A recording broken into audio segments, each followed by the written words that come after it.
la date de 1175 pour prouver l'existence légale.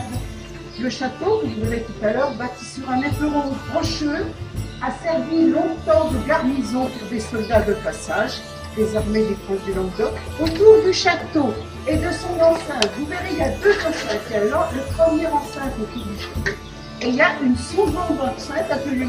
Nous sommes ici, donc devant la porte d'entrée du village, qu'on appelle la porte mineure, mais qui s'appelait autrefois le portail du porche. Elle ouvre sur la rue principale du village, que nous allons progresser, qu'on appelle la Grande Rue.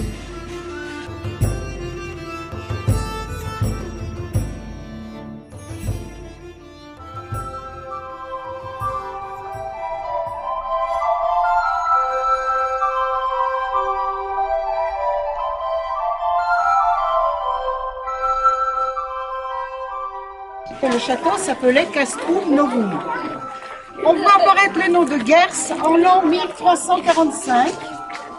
Gers, seigneur de Castelnau, parti faire la guerre en Gascogne. La lignée des deux Gers s'est éteinte le 1er mai 1655 par la mort, sans héritier direct, d'Henri de Gers. Le marquis de Vins hérita du château par les femmes. Sans héritier direct, lui aussi, il donna le château à son cousin, Charles-François de Vintimille.